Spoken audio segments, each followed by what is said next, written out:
Good afternoon, everybody. I could not be more excited to be here with you all for this particular exhibition because somehow it has magically wed two of my greatest loves. As Bailey mentioned, I received my master's degree from Florida State University quite a while ago, and I was there at FSU studying self-taught and outsider artists. That was my love. I had started traveling around the Southeast in my early 20s. I met Jimmy Lee Sudduth, whose work is right here behind us. Many other artists, some of which I'll touch upon as I go through my presentation. And what I learned in all of that was that I loved communities that made art, that wanted to share that wonder in various ways. So I was all about this. I was going to go on and get a PhD in folk art or American culture. I was looking at all of these when I happened upon an internship at the Circus Museum, at the Ringling Museum in Sarasota, Florida. I spent a summer there around all of the amazing art collection there, which is Baroque, Renaissance, kind of a whole timeline of Western history art. And I said, well, this is all great, but it's not the stuff I study. Could I work in the Circus Museum? And so I spent a summer with the circus community. And then they needed someone to work with one of our major donors, Howard Tibbals, in documenting his circus collection. And so I got a call one day as I was finishing a master's in art history saying, do you want a job? And I said, yes, I do. A job at a museum doing the thing that I'd always dreamed of sounded magical. I didn't really imagine I would be at a circus collection very long because I didn't know much about the circus. I had spent some time with the community there. And I had gone to the circus a little bit as a child. I grew up in Jacksonville Beach, Florida, and would go to the circus for my birthday a few years running, but I was not what I would have considered a circus fan, and certainly now knowing circus fans, I couldn't have rated myself up there at that time. But what I've found in the circus community and living with the circus community in Sarasota was that it's such an amazingly passionate, caring, capable group of people. They make magic happen all the time. And in all of that, I found these kind of parallels to the communities I had seen making folk and self-taught art. So I've been really doubled down in circus history for a long time. This is kind of coming back to my roots, and so what I'm going to do today will be a whirlwind to try and connect those things together. And as I told Bailey, I love visuals, so I put together, there we go, the slideshow. And where I wanted to start with you all today is about what makes the circus so magical in American imagination, and to give you a little bit of a history of the development of the circus. So this is Ringling Brothers Barnum and Bailey Circus around 1928. I didn't think to look at what town it was. Somebody who had grown up in that town would have known by buildings. But what you see here is the American tinted circus when it was at its very largest. So Ringling Brothers Barnum and Bailey in this era, they'd combined the shows. They were traveling with around 1,500 people to make the show happen. Those were the laborers, the performers, the people that cared for the animals. And this circus was traveling to about 120 towns around the country every season. And in all but about 6 or 7 of those towns, they just played for a single day. So this would pop up in the morning. They would do a matinee show. They would do an evening show. And when people walked out of that big top at the end of the evening show, all the rest of the lot was already broken down, off to another town, to another place to share the magic of the circus. So this transient canvas city that popped up is part of what made it magical. But as I've started to learn about circus, what I've thought about is the fact that the magic of circus started a little bit before that for people, and a lot of it's about the visual imagery. So this is around 1905. This is a paper stand for Ringling Brothers Barnum and Bailey Circus. It is announcing, in case you missed it, that they will be playing May 29th in this town. Every surface, this is a little overkill, I will admit. Like they were making a specific statement here, but what they did is they sent out billing crews about 2 weeks in advance of a circus this large and covered your familiar spaces, your walls, your fences, all of these things with magical, colorful posters showing animals from faraway places people doing things that you could never dream of doing, and all kinds of spectacle and attraction. So your familiar town was covered with all of this long before the circus got there. And it arrived, I showed you the lot that you could see in that era, and then you were part of the masses going in to experience all the magic of the circus. So this is a circus midway. Again, this is more circa 1905, like the billing stand. And what you see is the midway, the sideshow, replete with its banner lines, was there. It was very much a sideshow, a separate ticket from the rest of the circus. And then you entered through the main entrance, which took you into a menagerie tent filled with animals, and then guided you through to the big top where the performance was. And so, along with the magic of circus transforming your town in these literal ways, on Circus Day, we get to experience something that I think is even more rare now than ever before, being part of a collective mass, losing one's identity amongst this group of people who are there to see wonders, to see things that they can't imagine. And in all of that, people are watching each other too. So there's a sense of being part of something, to be witnessing something else. So all of this builds up to this marvelous thing. And then you're surrounded by all of these great people. This is a picture of the entire cast of Ringling Brothers, Barnum and Bailey in 1929. The photographer, Edward Kelty, was known for taking group photographs of the circus, but while they were in Madison Square Gardens this year, he took an individual photo of everybody that was with Ringling's show. John Ringling is here in the center. He is at that point the last of the surviving Ringling brothers. But he is ringed by all of the stars of the show. The more I look at this image, it's actually printed maybe a quarter of the screen size, but we have a giant blow up of it in my office. And we spend a lot of time looking at it. And Hugo Zucchini, the great canon act, Carl Walenda is here. Oh, wow. And I could go on in names of the circus community. Lou Jacobs is the clown whose fame lasted long beyond this point, and so on and so forth. What's wonderful to me is that Kelty organized this in kind of concentric circles. The more important you were, the closer you were to John Ringling. But for us, for the purposes here, it's that idea to look at like the diversity, the mix of people that were coming into your town, and the spectacle of the costumes. And all of these things are yours to witness with the American circus, along with all kinds of fabulous sights. In this era, really through the mid to late 20th century, circus lots were pretty open. When we go to performances today, you don't get behind the stage, you don't get behind the scenes. But Americans going to the circus up until the 1950s or 60s really could wander around the lot and could find themselves coming across care of young animals, taking your hippo for a walk. And scenes like this with a mother taking care of her child in between acts. Clowns in drag. People riding unicycles and juggling.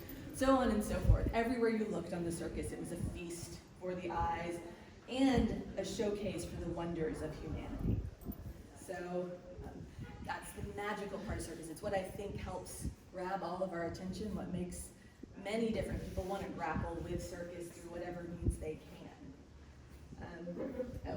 This is kind of that reminder that after Circus Day, things linger then and kind of in this nostalgic way fade away, like the posters. But when I get back to the history of circus, one thing that I've come to love about it is that we actually, we know the full history of what we call the modern circus. Modern circus, to people who worry about such things, is a performance in a ring that is characterized by a variety of disciplines. So it begins actually with horses. Animals are inherently part of circus from its very beginning because it's defined by the equestrian ring. But then we incorporate acrobats, clowns, and other kinds of talents. This image is from 1770-ish, and it is an image of Astley's Amphitheater right outside of London. And we know that the very first circus, as I just described it, was held by Philip Astley outside of London at his riding school. And Astley had done this wonderful thing where instead of running up and down a track, racing horses, he decided he could have more people watch what he was doing if he set it in a ring. And so he built his amphitheater in this ring style, and then proceeded to put on all kinds of wonderful acts of equestrianism, and realized that that was getting tedious, that we needed something to break it up for people. And so acrobats and clowns were added. I love this image, one, because it shows right off the bat the visual imagery to advertise circus. There are acrobats here and an equestrian sculpture on the top. I also love it because artists went to the circus from the very start. So in the Ringling Museum collection, we are really fortunate to have this drawing, which was done by the artist, I believe it's William Capone, in 1777. So this is the drawing from which the print was rendered. And we see right off the bat that circus is magical. It's something that people want to capture and describe to others. And that's because they're doing crazy things. So this is a bill from that same era. And here we have actually Mrs. Astley riding between two horses. So from the very beginning, we see women doing amazing things that are documented in the text. And they describe these fabulous things like Mr. Griffith, who springs from the horse to the ground and like a tennis ball flies on and off several different times whilst the horse is really on at full speed. So this horse galloping around and this man is jumping on and off like a tennis ball, which immediately made me wonder, when did tennis actually? 1777 here. Tennis goes back to like the 13th century. This was my rabbit hole this morning. Circus does this to me all the time.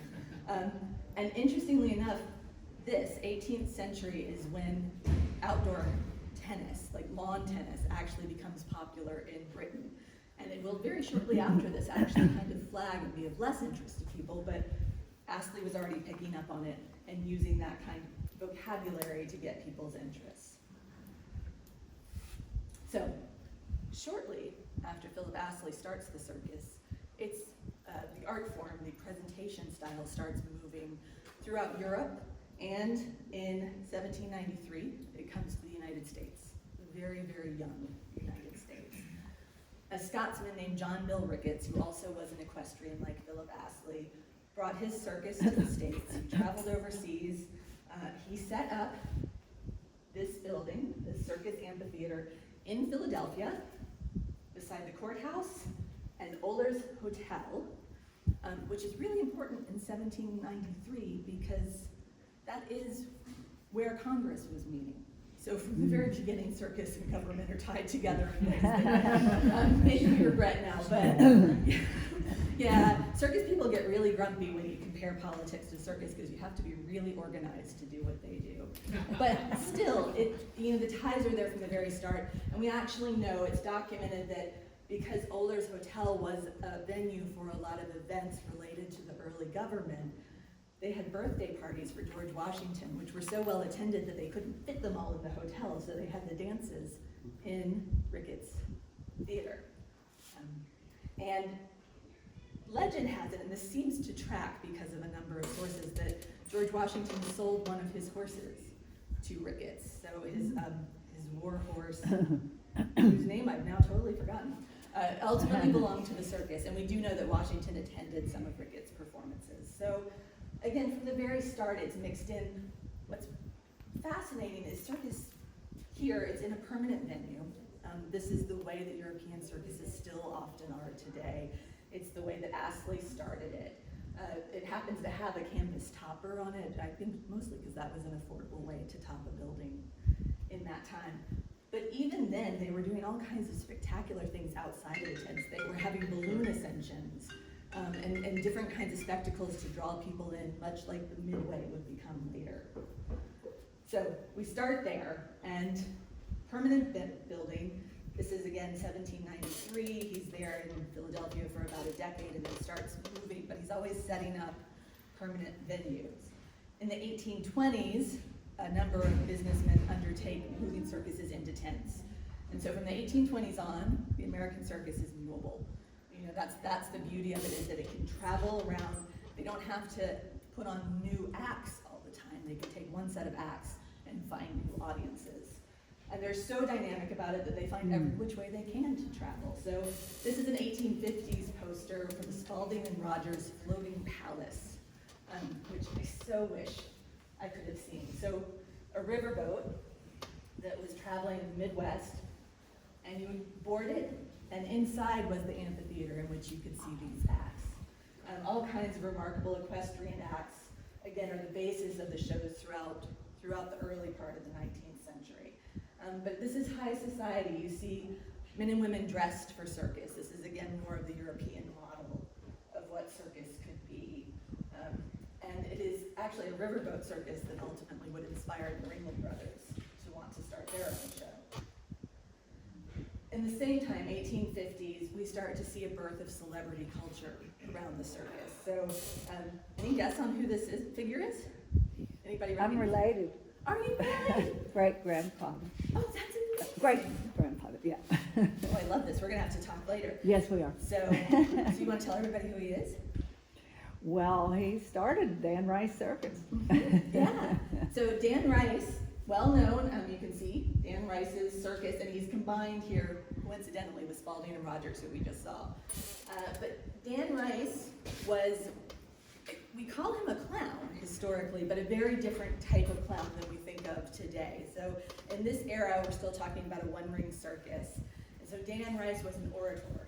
He would get up in the ring and he would speak, and he was funny. He was more like the satirist that we see today, doing a lot of political commentary, even throwing his hat in the ring for political races, because he had that kind of clout and I think that kind of intellect to be able to keep up with these questions. So does he remind anybody of any figure though?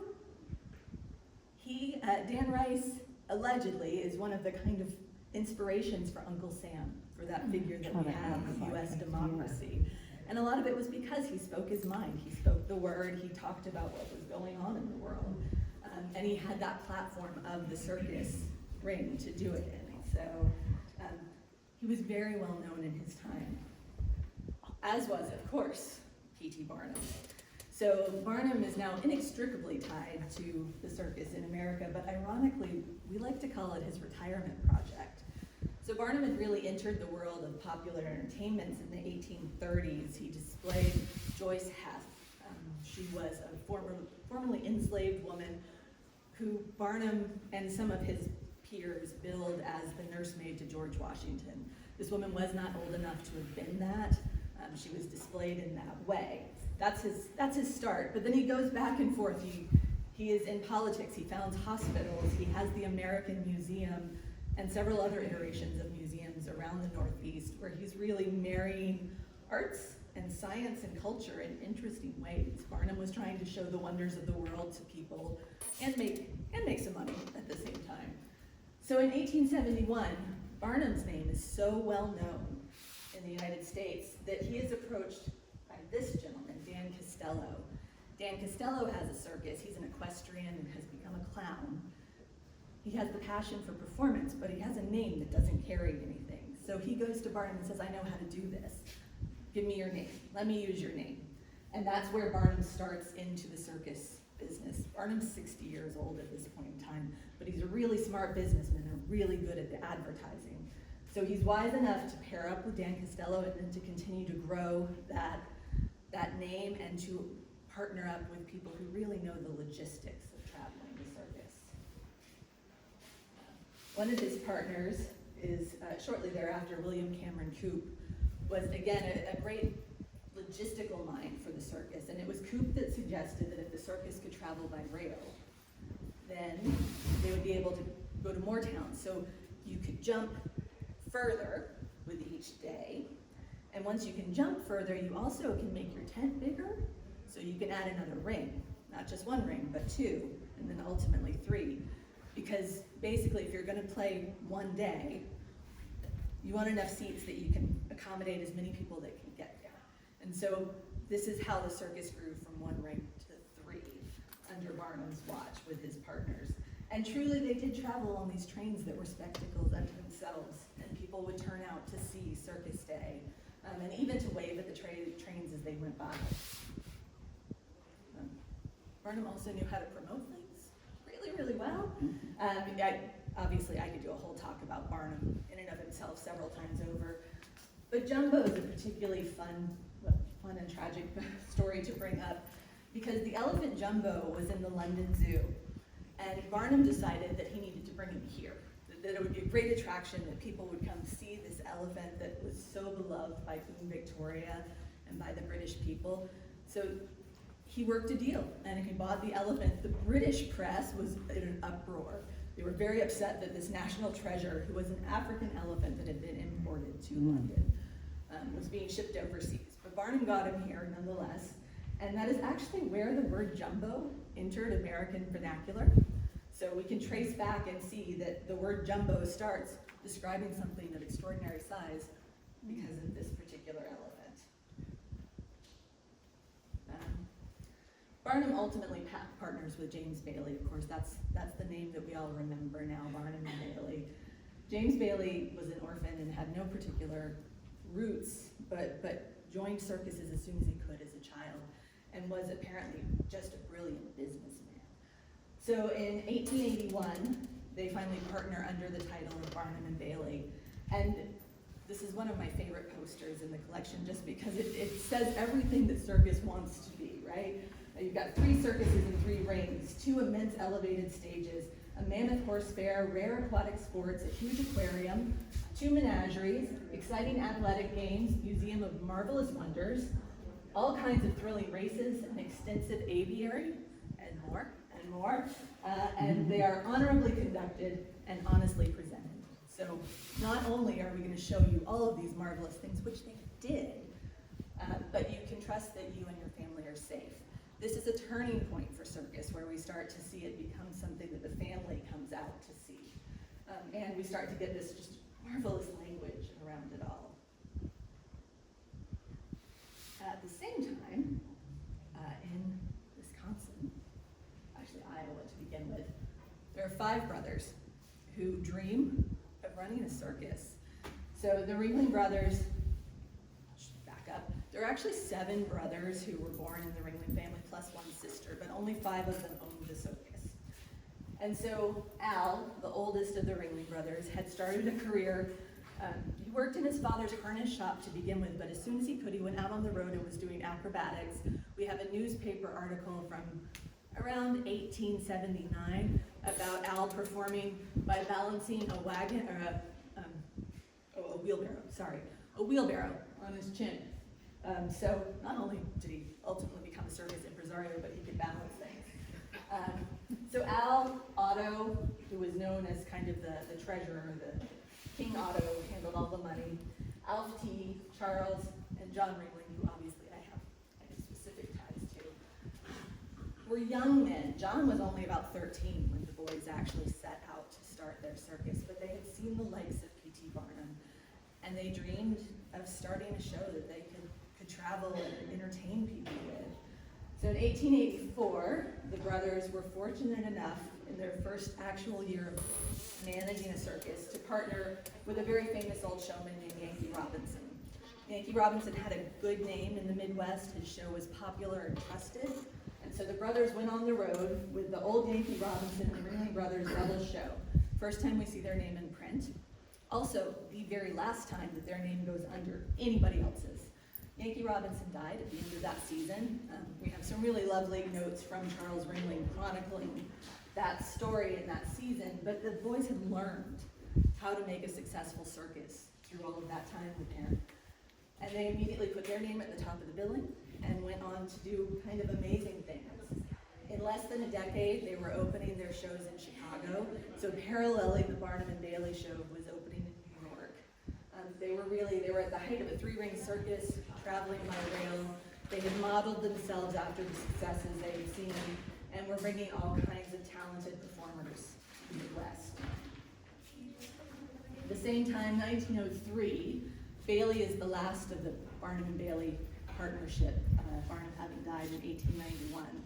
And James Bailey has grown the circus to this size and decided that he's really conquered the American audience, so he takes Barnum and Bailey abroad to Europe. And the Barnum and Bailey show spends 7 years crisscrossing Europe like this, not like the buildings that the Europeans are used to in circuses, or the smaller 1-ring traveling circus. And I am convinced, given the memory that many European communities seem to have of American circus, that this may be where a lot of Europeans got their impression of Americans being kind of loud and over the top because they had this circus, which was all of those things. It was a great success, the circus traveling through Europe, but what happened in that time is they were away from the American market for 7 years. And so during that time, the Ringlings made their move, expanded their routes, and really took over the American circus market. So when James Bailey came back, he saw that these young men were really doing something spectacular. He partnered with them on a whole different circus title, which I'm not going to get into because that's the weeds of circus history. But at that point in time, because they were officially partners with James Bailey, they produced this poster, 1905, Ringling Brothers, Kings of the Circus World. 2 years later, Bailey dies, and the Ringlings are the last ones left. So they buy the Barnum and Bailey Circus. And then for over a decade, they actually run the two circuses separately. So the Barnum and Bailey show did the East Coast, the Ringling show did the Midwest, and off towards the West Coast. And they were wonderfully successful doing it at that scale.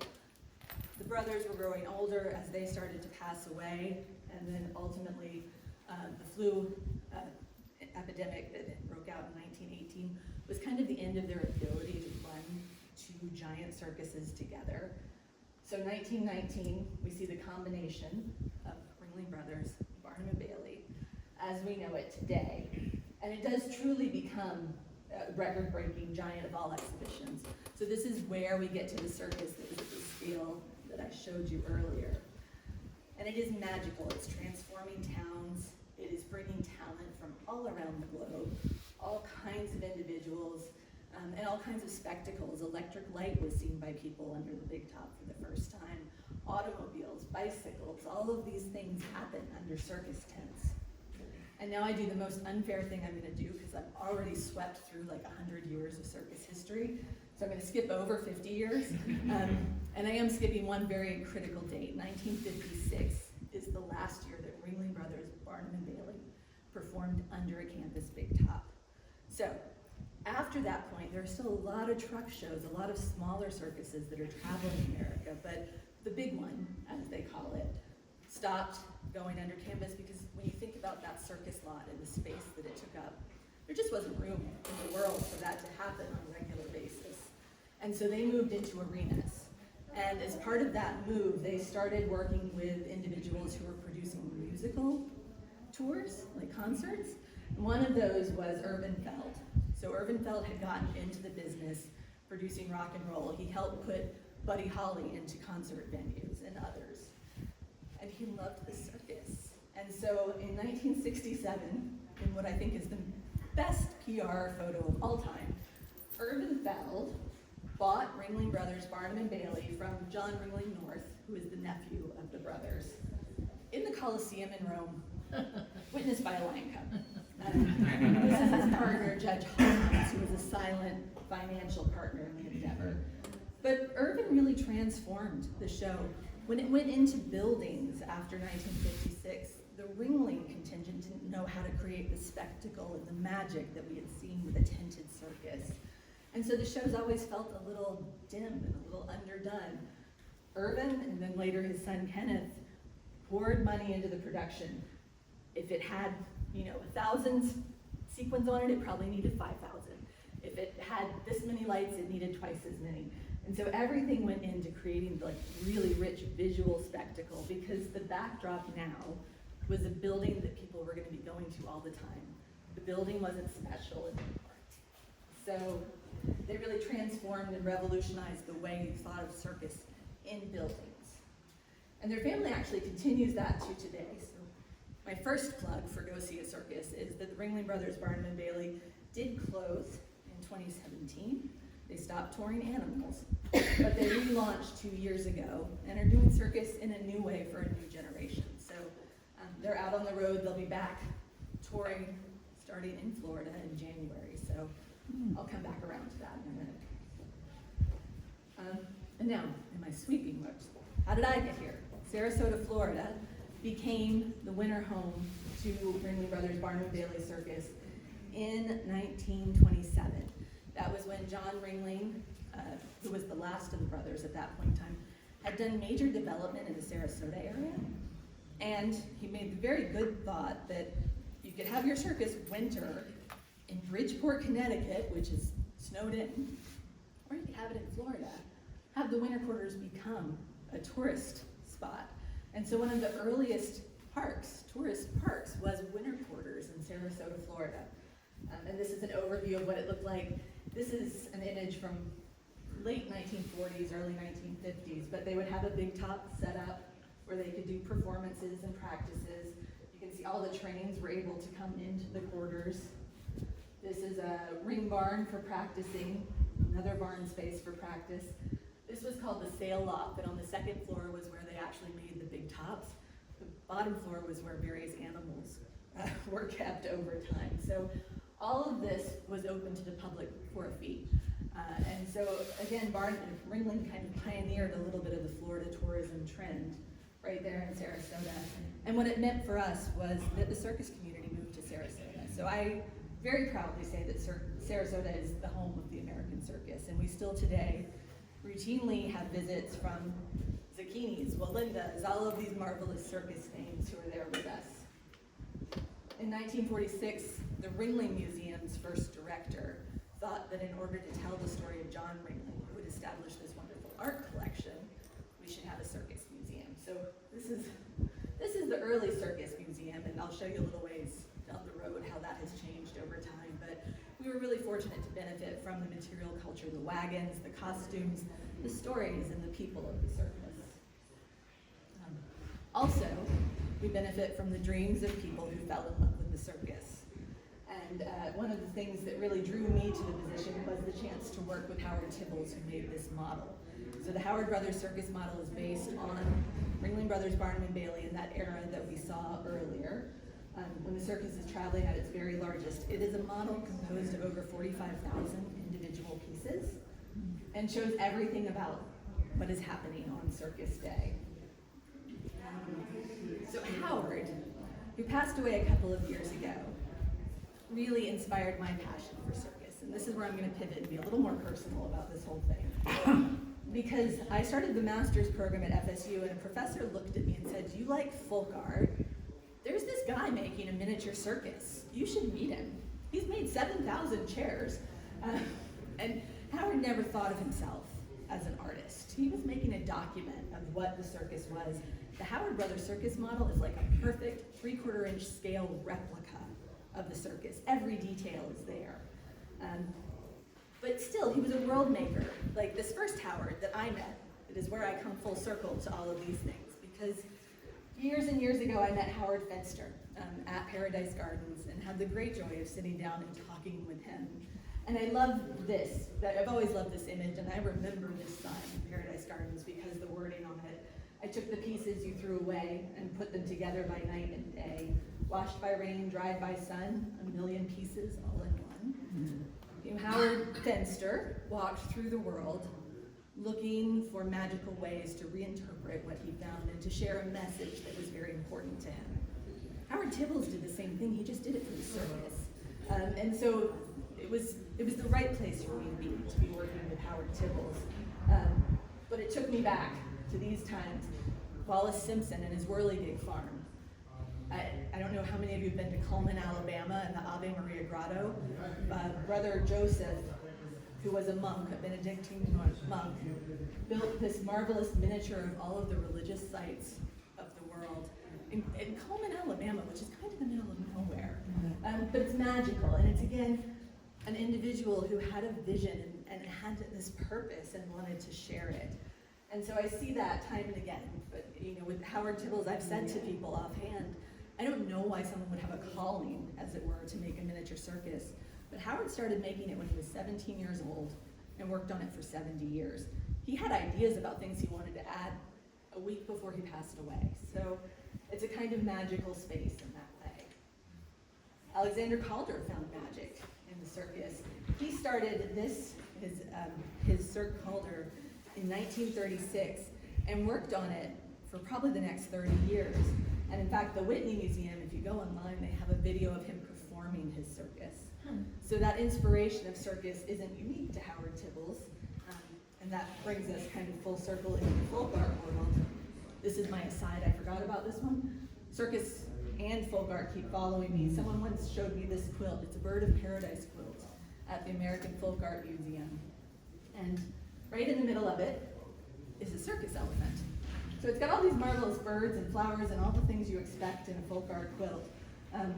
But here is the elephant Hannibal, who was traveling in the 1850s with a menagerie owned by Isaac Van Amberg. There are also equestrians riding on the side of this quilt. So circus was sparking imagination then. This is a quilt in our own collection that was made by a woman who worked for Barnum and Bailey. And because of it, I know what the costumes in 1930 looked like because these were scraps from their wardrobe shop. So time and again, these worlds have blended for me. See the crafts of the circus, the banner lines, the various kinds of magical ways that art shows up in the world of circus. Which finally brings us into this gallery space. And when I was given the checklist for this show and seeing what was here in the space, I loved the opportunity for resonance. I mean, obviously, Butch Anthony's Bob Ross Chicken is in direct conversation with the sideshow banner lines that we have here. Butch Anthony is another artist that I was really fortunate to meet way back in the 1990s. Somewhere I have a great picture of Butch and I standing at Kentuck. He's holding a work of art that my sister bought called Picasso's Mama. It's 2 wooden blocks with 2 little knobs right on the front of it. But his good humor and his kindness were among the reasons I was drawn to this community. I love this, Rick Kilby, and one of the actual Fiji mermaids, which are a great Barnum hoax, but his nod to that and to that colorful image of the circus, it's right here with me, speaks to the fun and the idea that we want to be fooled, we want to be playful, and we want some whimsy in the world. When I saw this piece, Melissa Minzer, is that right? Yes. I was taken back to the circus posters because in the 1890s, which is when this poster was printed, people didn't have moving images to see things. And so posters are actually narrative. When you start looking at these posters, there are multiple moments in time that are happening. And so you have to be able to read the whole narrative. And that was what I felt like with this portrait, is you get some sense of the artist, but then everything that goes into that and all the thinking, that there are all these pieces that deserve your time and attention. I absolutely adore the clowns. They are phenomenal and reminded me immediately of this poster in the Ringling collection. This poster is about as tall as I am, so it's really almost a life-size clown. And that wonderful play between the uncanny and the whimsical that happens with costumed figures. And I think that he's captured that so well in these carvings because they're enticing and yet a little off-putting, right? What's behind that mask? And Levon Williams' sculptures immediately brought 2 things to my mind. One, this is a sculpture in the Ringling collection, which is about the same height as this one. It's a cast bronze that was created in the 1880s, and it was part of John Ringling's own private art collection. And we see the acrobats, supporting one another. But it also really, to me, speaks about that idea of community that I started with. Because in the circus community, there's a saying called with it and for it. Everybody does what they need to make things happen. And you get that sense in folk communities as well. How do we work together? How do we support one another to make the impossible possible? This is, I'm really mesmerized. Help me with the name, Jeanine. Michael Banks. Michael Banks, thank you. I had all of this memorized, but now I've said 2 more words. So Michael Banks' work I was not familiar with before this exhibition, but the sense of presence and place, and yet like abstract, there's such powerful paintings. And I'm gonna tell you now, this is not actually what this photograph looks like. It's something got funny on the color there, but this is again a life-size portrait that was a photograph by an artist named Rona Bittner of a performer who is a clown. Pat Cashin performed as a clown with Ringling Brothers, Barnum and Bailey, but she photographed him with no expression. That was her one thing, is I want you in costume but no expression.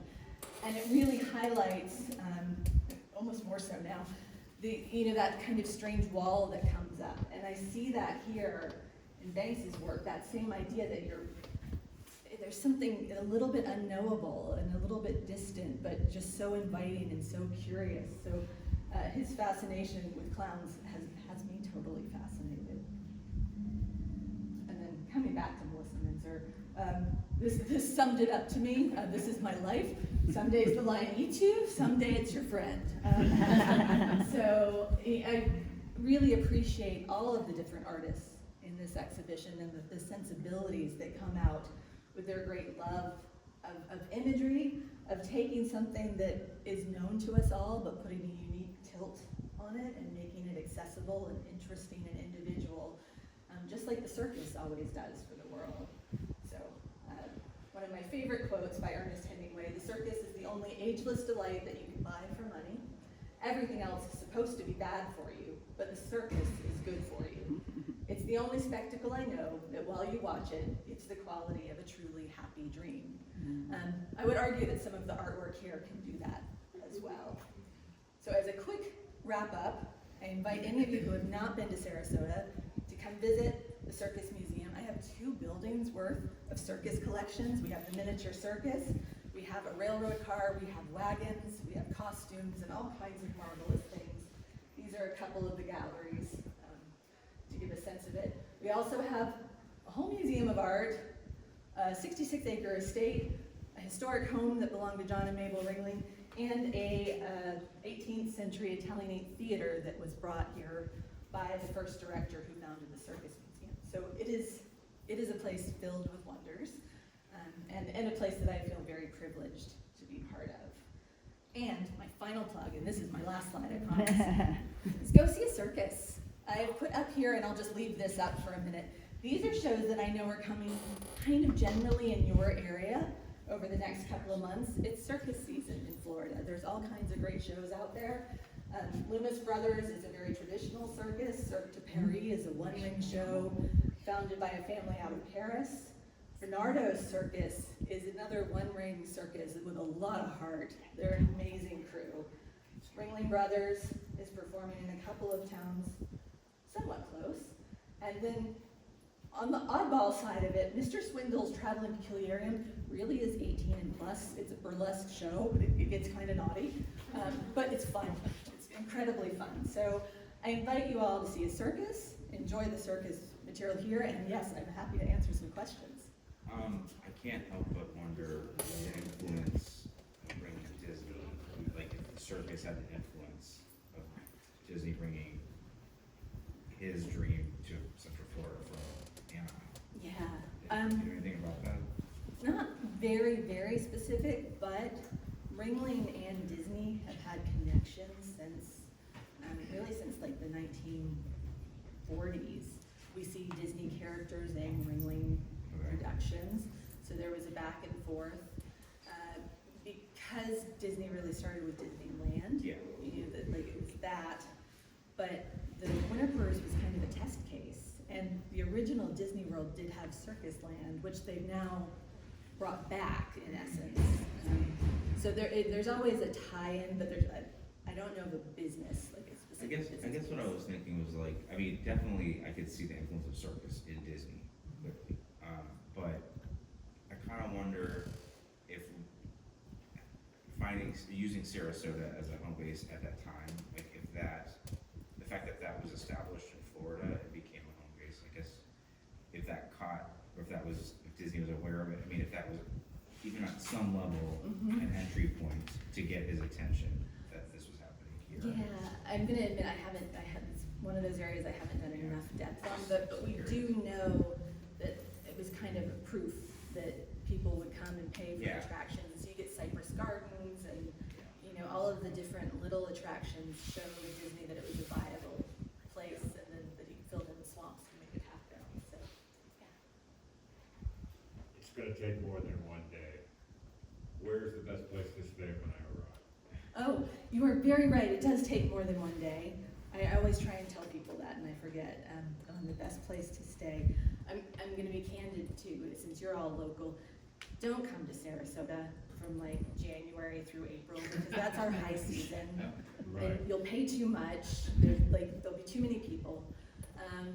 If if you want to stay really close to the museum, there's a great Best Western called the Golden Host that has a little tiki bar attached to it. It's just, I love that you're nodding at all of this. The Bahi Hut.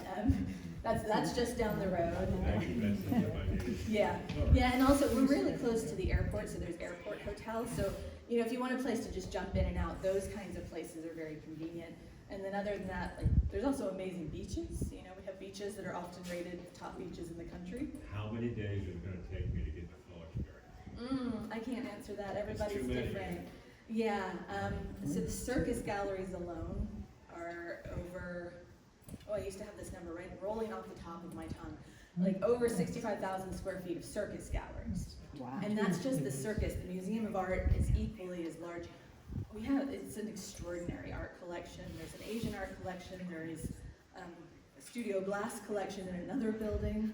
The Katazan is partially closed at the moment because it was hit hard last fall in the hurricanes, but it's another like 30,000 square feet of amazing 1920s style mansion. So 2 days definitely, and that's if you've got real stamina. That said, I've seen people race through the whole place in a day. I just don't think they see anything. So, yeah, I don't recommend it. So, sure, yeah, yes. What about the schools? It's still going on, the circus school and the clown school? And... So, that's a great question. Circus schools, Ringling Brothers Barnum and Bailey had a clown college that was founded in 1969, and that is not still functioning. They basically were too successful. They graduated too many clowns and had trouble placing all of the performers. But circus schools actually are really undergoing a renaissance. There's a huge effort for youth circus across the United States because we see within the circus arts a form of community building and trust building that's really useful for young people, so it's become very popular. In Sarasota, we have the Circus Arts Conservatory, and they are a nonprofit. They run Sailor Circus, which is a school for youth. They have a magnet program for circus that's actually part of our public schools. And they also do, this is my other pitch, in February of each year, they do a one-ring circus performance that brings stars from around the world, top talents. But there are other circus schools across the United States and definitely globally, but not a Ringling-based one anymore. So. Do you know how FSU got started with the circus, and do they still offer classes? So Flying High Circus is still active at FSU, so they do some extracurricular classes, but more it's a program that students really commit to now to be part of the circus. And their fall performances are next week actually in Tallahassee. The Flying High Circus got started over 75 years ago, and they had an athletic director who had a background with acrobatics and training and started it, and then it was given a bolster by a member of the circus community who donated the tent that allowed them to get started. So yeah, it's a long tradition. Did you have a question? I did. So I've always heard about Gibsonton as the retirement home for circus folk. What can you tell us about that? So, forgive me as I put on my circus snob hat. The circus community has these different distinct groups, right? So the performing community is mostly, this is not a complete blanket statement, mostly based in Sarasota. Gibsonton is actually the home of carnival and traveling shows, and so you get sideshow and carnival producers largely that are in that area. Some circus performers as well, but mostly ones that worked with animals because they needed bigger properties. And they have a showman's museum. I was just talking about this earlier, and it's still a really vibrant community there as well. But it's not as heavy on the circus end of things, a little more towards carnival. When you go there around February of the year, they have a trade show that they set up all kinds of rides and things so that the different shows can try them out. Wow. Yeah, magical part of the coast, absolutely. Any other questions? Is that the place where they were cutting off the fingers and stuff? What? No. I don't know. You know where I'm talking about. Near Destiny. They were not able to perform, so they started getting insurance money for losing body parts. Oh. I don't know. I haven't heard that at all. There are a lot of big stories that come up around circus and carnival that usually have like one little piece that's true, right? Like there probably was somebody that happened with. But usually, it's like we have a story that goes around that elephants helped build parts of the Ringling Museum, because there is a PR photo that exists from much later than when the museum was built of elephants carrying something on the property. You know, and so people let those stories percolate out because, you know, in Barnum's words, that no PR is bad. Like, any way you get the press, it's good to have your name out there. So I don't know. So the banner artwork that are associated with sideshows, is that part of the circus tradition, or is that more kind of the Gibson and sideshow art? It's such a hard thing to tease out. Again, when I put on my, like, having heard certain members of the circus community, they see a much harder line between circus and sideshow than anybody else in the United States sees. So in our galleries at the Ringling Museum, we have wagons that were built to hold banner line paintings. They were part of the logistics of the circus lot. So there we have them, and they're part of the world of circus, they're part of the physical landscape. But the sideshow performers, it was always a separate thing. And so we have pictures of the dining tents during the tented era, and everybody ate with their groups. You were assigned tables. The sideshow performers would have had a table here. They would not have been eating with the aerialists, the clowns. It's interesting because in a lot of ways the circus was a very open community, but there was its own kind of stratification of the community based on what your part was. But all of it's grayer than people really admit. And what about the elephants, the demise of the elephants in the show? Well, I'm first of all going to point out that the Loomis Brothers has an elephant. So there are still some small circuses that are traveling with animals. I don't know of any show right now that's out with big cats, and Loomis Brothers just has the one elephant. And it's a really complicated question, you know. In 2016, Ringling Brothers pulled the elephants out of their traveling shows. And there were a few different reasons for that. Public sentiment was a piece of it. The reality was also that the elephants that had been traveling with the Ringling show were aging out. And they also licensing, crossing every state line. All of these things added up to it being very hard to travel with animals. That said, when I talk about the history of circus, if circuses hadn't traveled with these animals in menageries and showing people interacting with them, I wonder if we would know as much about them as we do. You know, I don't think it's a good life for animals these days, but I also know that the circus community who own their animals would do anything for them.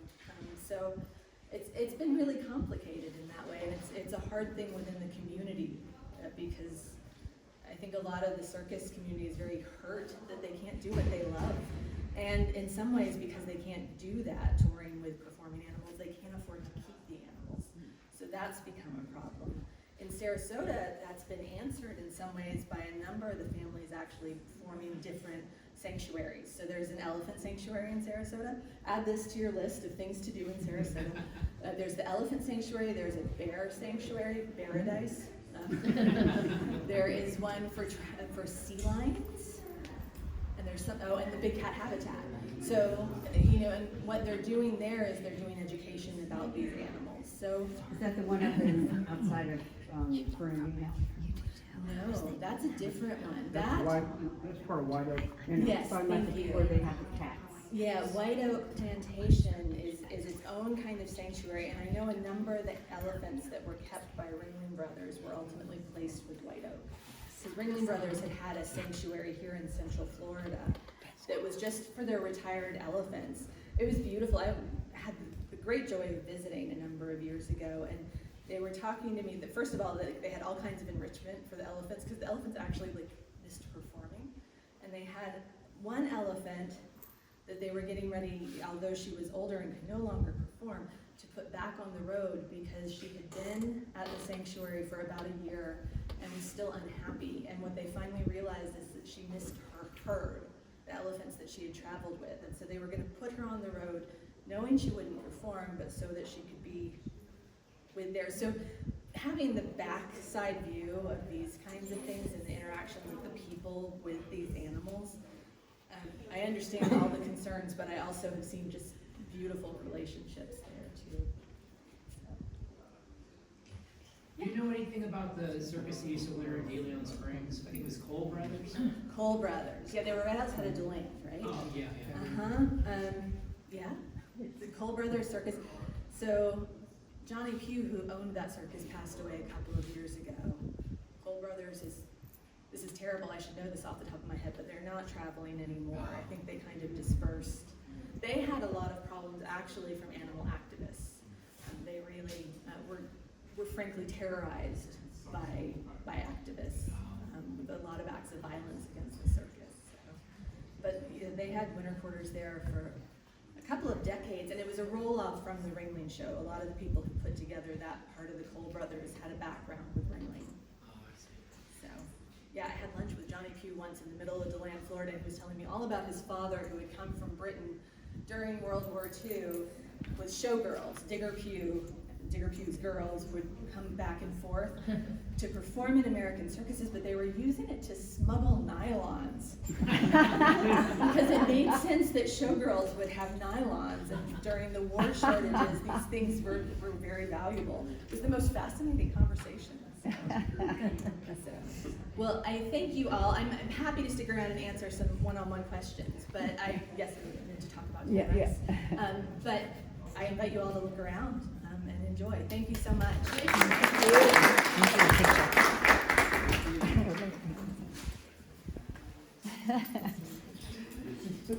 You know that